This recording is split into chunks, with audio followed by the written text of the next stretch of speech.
Hello friends, super magic રસોઈમાં મિત્રો હું આપનું સ્વાગત કરું છું। આજે આપણે કાચી કેરીની બરફી બનાવવા જઈ રહ્યા છીએ મિત્રો। તો તમને મારો વિડીયો ગમે તો લાઈક કરજો, શેર કરજો અને સબસ્ક્રાઇબ કરવાનું તો ભૂલતા જ નહીં। તો હવે કાચી કેરીની બરફી બનાવવા માટે મેં શું ઇન્ગ્રેડિયન્ટ લીધા ને એ પણ હું તમને બતાવી દઉં। એમાં મેં 500 ગ્રામ કાચી કેરી લીધી છે। તમારા એરિયામાં જે અવેલેબલ હોય એ તમે કેરી લઈ શકો છો। અત્યારે મેં આ તોતા કેરી લીધી છે અને 100 ગ્રામ જેવી આપણે દળેલી ખાંડ છે અને અડધી ટીસ્પૂન જેવું આપણે સિંધાલું નમક છે, 1 ટીસ્પૂન જેવો આપણે ચાટ મસાલો છે અને અડધી ટીસ્પૂન જેવો આપણે શેકેલા જીરાનો પાવડર લેશું અને લાલ મરચું આપણે લેશું અડધી ટીસ્પૂન જેવું અને આમચૂર પાવડર લેશું અડધી ટીસ્પૂન જેટલું અને આપણે અડધો કપ જેવા ફુદીનાના ફ્રેશ પાન લેશું। તો આટલા ઇન્ગ્રેડિયન્ટ આપણે બરફી બનાવવા માટે જોશે। તો હવે આપણે બનાવવાનું ચાલુ કરીએ। તો મિત્રો આપણે હવે આ કેરી છે અને આ બે સાઈડથી આપણે આ રીતે એના ડંઠલ કાઢી લેશું અને આપણે એને પીલ કરશું એટલે કે એની છાલ ઉતારી લેશું આ રીતે।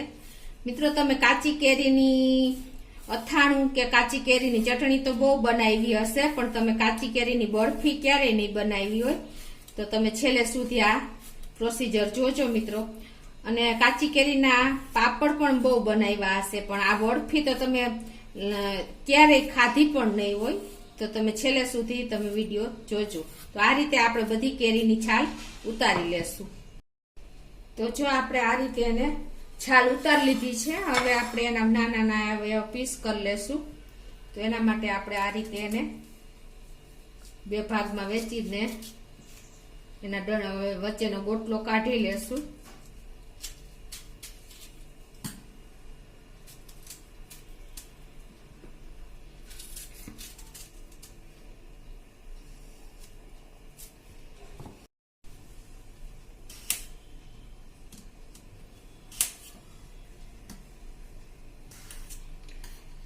આ રીતે મિત્રો આપણે એના પીસ કરી લેશું બધી કેરીના, તમે જોઈ શકો છો। તો જો આ રીતે મેં બધી કેરી વચ્ચેની ગોટલી કાઢીને સમારી લીધી છે। હવે આપણે એને મિક્સર જારમાં એકદમ ફાઇન પેસ્ટ બનાવી લેશું। તો એના માટે પહેલા આપણે આ અડધો કપ ફુદીનો લીધો છે એ નાખશું અને એમાં આપણે આ કેરીના થોડાક પીસ નાખશું। હવે આમાં આપણે 3 થી 4 ચમચી જેવું પાણી નાખશું એટલે સરસ આપણી પેસ્ટ તૈયાર થાય। જાજુ પાણી આપણે નથી નાખવાનું, એનું કારણ એ છે કે પાછું આપણે પાણી બાળવું પડશે। પેસ્ટ કરી લેશું। જો આપણે ફેરવી લીધું અને થોડીક જગ્યા થઈ ગઈ છે, તો આપણે બાકી વધેલી જે કેરી છે એ પણ પાછી આમાં એડ કરી દેશું।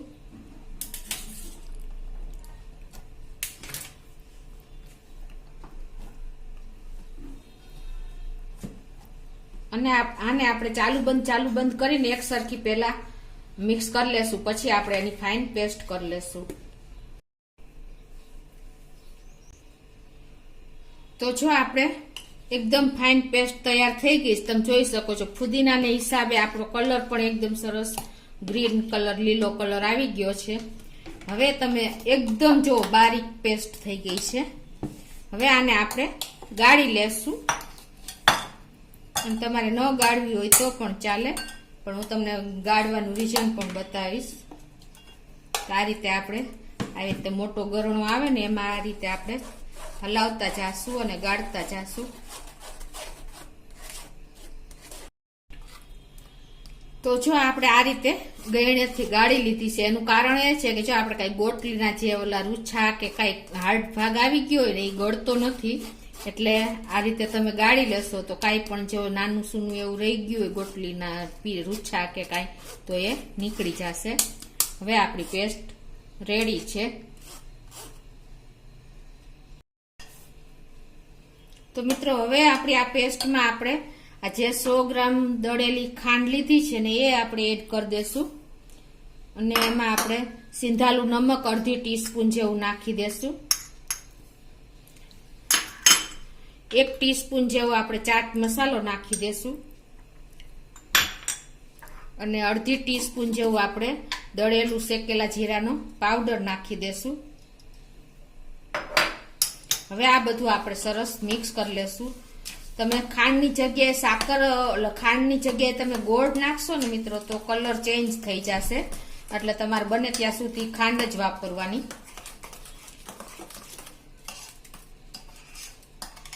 હવે આ રીતે એકદમ સરસ મિક્સ કર્યા પછી હવે આપણે ગેસ બાજુ આવશું.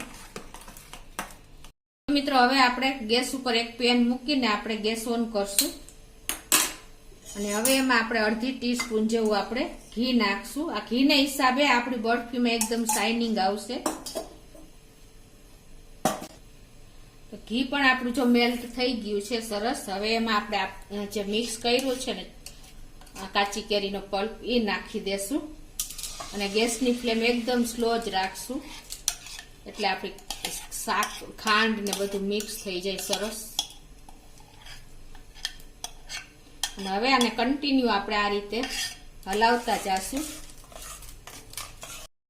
તો આ રીતે આપણે જો કન્ટિન્યુ સ્લો ફ્લેમ જ રાખીને ચલાવતા રહેશું. તો જો હવે આપણે બબલ્સ આવી ગયા છે અને આપણે એકદમ સ્લો ફ્લેમ જ રાખી છે. હવે આ 5 થી 7 મિનિટમાં જ મિત્રો આપણું પલ્પ તૈયાર થઈ જશે. અને જો તમને છાંટા ઉડે તો તમે આ રીતે લીડનો સહારો લઈને આ રીતે તમે ઢાંકી શકો છો.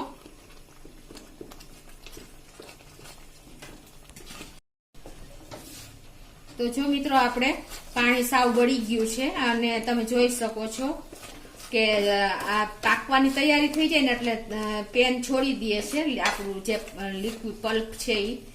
આ રીતે જો ખાંડ આપણી એકદમ કેરેમલાઇઝ થઈ ગઈ છે, તમે જોઈ શકો છો અંદર ચાસણી જેવી. હવે આપણે આ સ્ટેજે આપણે ગેસ તો સ્લો જ છે પણ હવે એમાં આપણે બાર જેવો કલર લઈ આવવા માટે આપણે 1 પિંચ જેટલો ગ્રીન કલર પાણીમાં મેં મિક્સ કરી લીધો છે એ નાખી દેશું.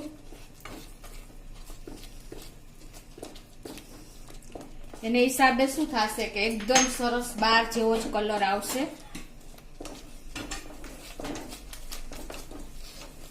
અને એને આપણે આ રીતે થોડીક વાર હલાવી લેશું અને એમાં આપણે હવે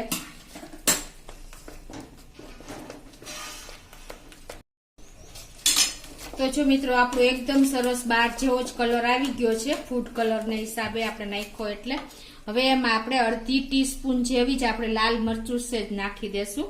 એને હિસાબે આપણે એકદમ સરસ ચટાકેદાર કેન્ડી બરફી તૈયાર થશે આ રીતે. અને એને આપણે સરસ ચલાવી લેશું. હવે આપણી બરફી તૈયાર થઈ ગઈ, તમે જોઈ શકો છો એકદમ આપણી પેસ્ટ પલ્પ સરસ ઘાટો થઈ ગયો છે અને પેન છોડી દે છે. તો હવે આપણે ગેસ બંધ કરી દેશું અને આપણે નીચે ઉતારી લેશું. અને મેં આ એક પ્લેટમાં જો ઘી લગાવીને ગ્રીસ કરી લીધી છે. હવે એમાં આપણે આ પલ્પ ઢાળી દેશું.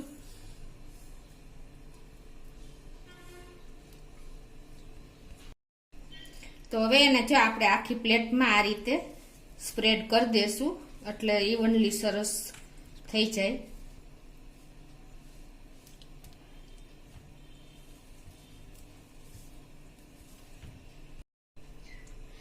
તો મિત્રો જો આ રીતે આપણે પ્લેટમાં એકદમ સ્પ્રેડ કરીને ઇવનલી સરસ પાથરી લીધું છે. તો હવે આપણે આને 2 દિવસ ઠંડુ થવા માટે પંખા નીચે રાખી દેશું એટલે આપણે એકદમ પીસ પડે એવું તૈયાર થઈ જશે. તો મિત્રો જો હવે 2 દિવસ થઈ ગયા છે, મેં પંખા નીચે રાખ્યું હતું એને અને તમે જોઈ શકો છો જો આપણી આંગળી ક્યાંય બગડતી નથી એવું આપણે તૈયાર થઈ ગયું છે. તો હવે આપણે એને પેલા બોર્ડરેથી આ રીતે ચપ્પેથી કરી લેશું.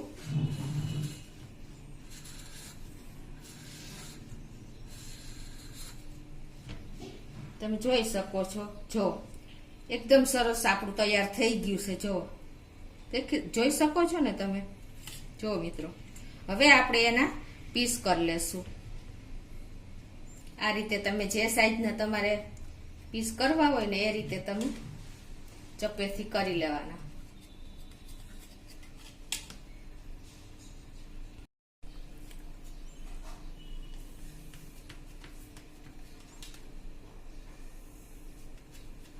તો મિત્રો તમે જોઈ શકો છો આપણે એના પીસ કરી લીધા છે અને તમને એનો પીસ પણ બતાવી દઉં. જુઓ તમે મિત્રો એકદમ સરસ આપણા પીસ પડી ગયા છે. તો હવે આપણે એને આ રીતે એક વાસણમાં લઈ લેશું. બધાય તમને બતાવી દઉં કાઢીને. તો તમે જોઈ શકો છો મિત્રો, જુઓ આપણે એકદમ સરસ જુઓ કેન્ડી જેવા પીસ તૈયાર થયા છે. જુઓ એકદમ સ્પંજી હોય છે મિત્રો, અને એકદમ જુઓ બે સાઈડ તમને બતાવી દઉં, અને એકદમ સ્પંજી અને આપણે કેન્ડી જે બહાર લઈને જેલી જેવી એવા આપણા પીસ તૈયાર થાય છે મિત્રો. તમે જોઈ શકો છો. જો તો હવે આપણે બધા એ રીતે પીસ ખોલી લેશું.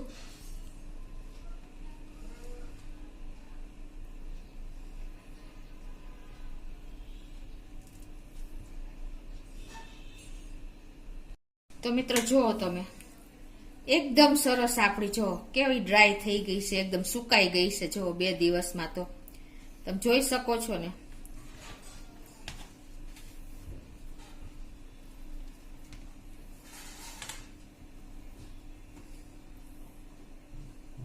તો હવે આપણે આને ચટપટી કરવા માટે શું કરશું, એક બાઉલમાં લઈ લેશું આ રીતે.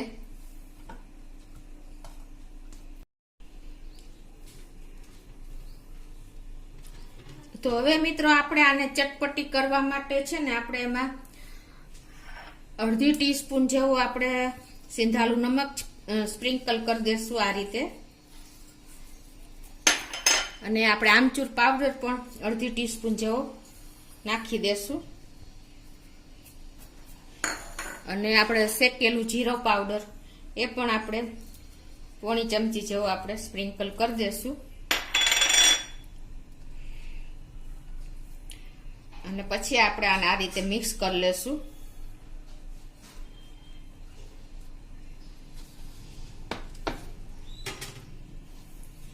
તમે જોઈ શકો છો મિત્રો આપણે એકદમ સરસ તૈયાર થઈ ગઈ છે. આ રીતે બધું મિક્સ કર્યા પછી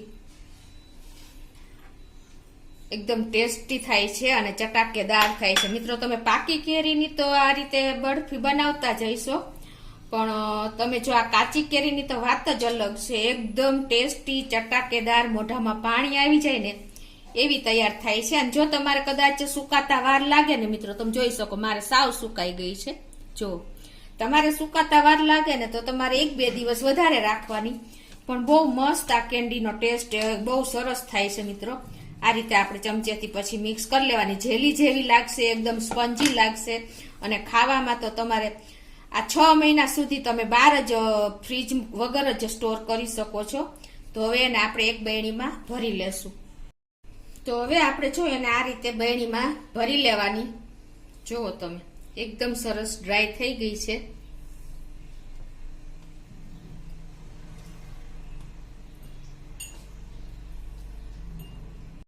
તો મિત્રો જો તમને આમ ખોલીને પણ બતાવી દઉં, જો એકદમ સરસ જો તમે છે ને સ્પંજી,